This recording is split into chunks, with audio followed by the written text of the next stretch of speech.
A little bit worried, so don't be so serious in your thoughts. Think how fun this is. It's fun. We're having fun.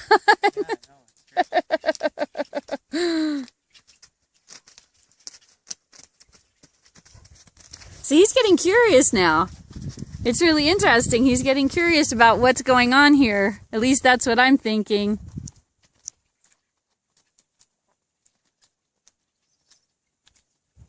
This horse is like one of the most extreme horses I've seen, of a body being there and nothing inside. Oh, I know. Even his face, now when I look at him, I'm like, to me it's like, you know, the white that he has on his face, I never see it. I didn't even notice before. Yeah. He was so gone. Yes. Yes, I would agree. And he's already much, much, much better, but you can see that in the riding sessions.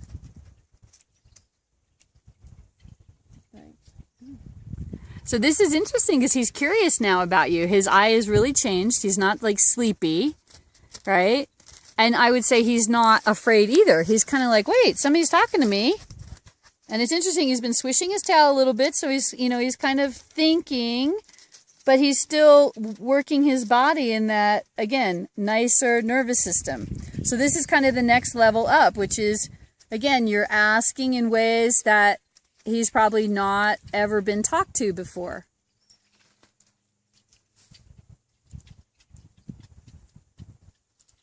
And he's hollowing out just a little bit. So again, don't be so serious with him. And you can just ask, you know, some funny thing. And you can ask him even funny things like that, you know, he can't do.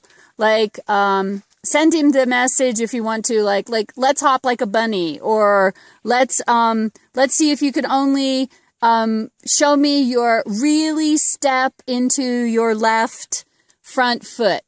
Or I want you to hold your left front foot a little more in the air. But you can send that like in your mind. So fun things, right? Not stuff that's like work particularly, because this is, again, neurology. Or you can ask him to walk heavier on one diagonal. Or, you know, something that if you and I were playing like Twister or something, that would be really fun. That we would still be having fun in relationship with one another. And stuff that he's not had to kind of consider before.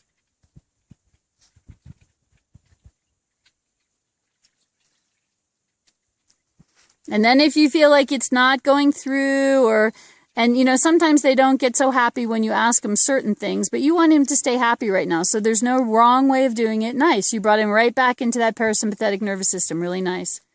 Now he's doing a little tail swishing and he's hollowing out a little bit. So let's go and give him a little bit of a reward as far as go back to a walk, something that you can reward.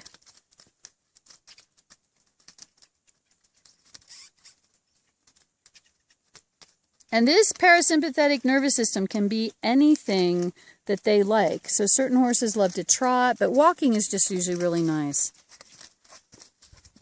There we go.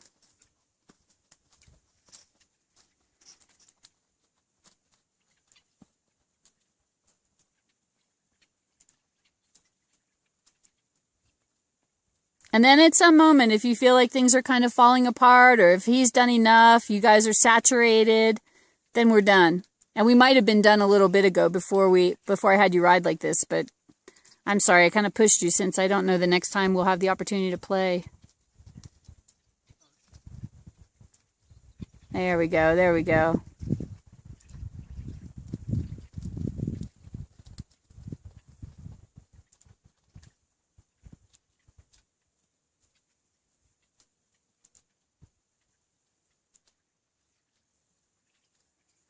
So you want to start to recognize as time goes on the difference between sort of distraction, where he's kind of dissociating maybe, where he's actually looking around and he's curious, and he's looking around and he's worried.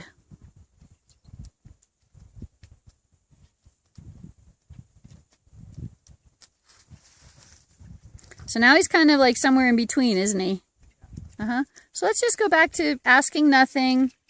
You know, just walking. Let's find that parasympathetic nervous system again, deep. He's worried because he wants to make sure he's not going to do it wrong or right or what's going to be asked. And he's kind of He's starting to go to different places in his body, so you want to connect him back up again.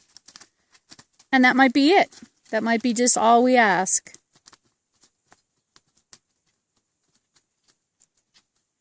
So we had no tail swishing the whole time until we started riding with asking him from the inside.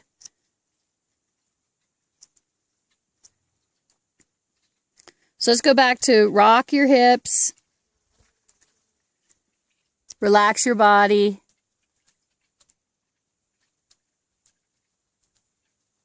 Do your mantra inside. Nice. There you go. Reward his smallest, reward when he's going back there.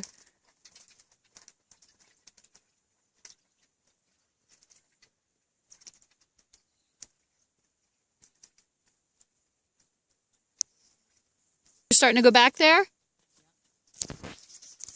And that's going to get faster and faster the moment he knows that that's like always the place you're going to come back to.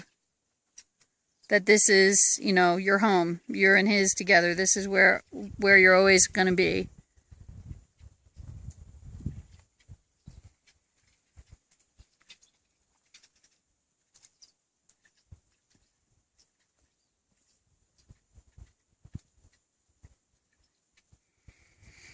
That's so interesting because he's still a little hollowed out in the back. So again, go back to a calmer place.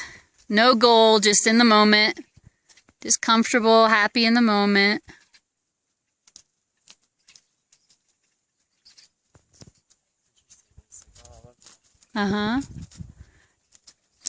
Yeah, so we're not going to really stop until he gets enough where he's back in that parasympathetic nervous system.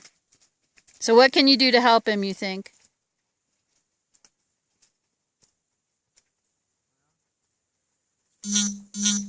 Let's go in the opposite direction. How's that? Let's go in the opposite direction.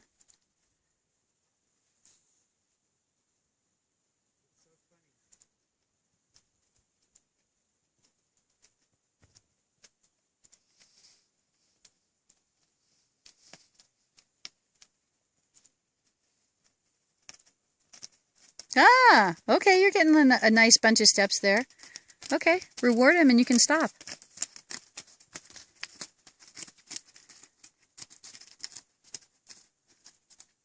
Okay, let's try another stop. Yeah.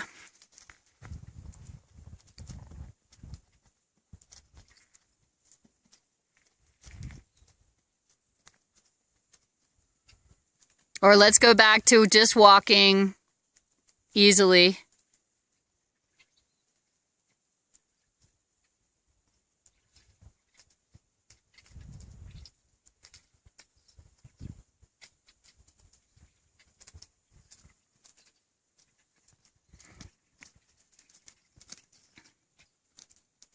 So exhale, Ryan, and just swing your hips a little bit more. Don't think about too much of anything else. Just let him walk. Rock your hips. Let's see if we can get him back there. The interesting thing is that he's flipping back and forth actually quite nicely. But he's kind of like right at that edge of kind of like, okay, what's my old pattern? Nice. So we really want to set this pattern in him. Very, very, very, very nice.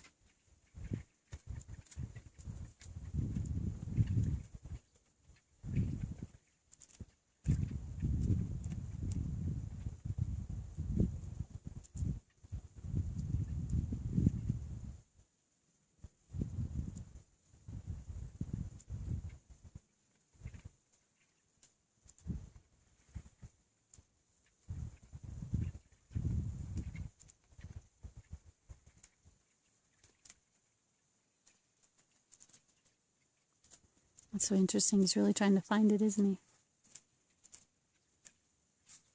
So when people say, when they draw like the comfort zone and then just outside the comfort zone and like when you're really in the red emotionally, so people say that the learning only can happen when you're outside of your comfort zone. Is that true?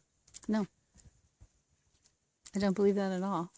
So what happens is that you have to be in the nervous system where you can learn, right? And then you become uncomfortable as that neurology changes, right? So we get afraid, and that's cultural. That's a lot of cultural stuff. But if you were able to be supported in the parasympathetic nervous system enough that you would learn much more quickly, the thing is that crazy things happen. So, for example, if I was to really push Ryan right now,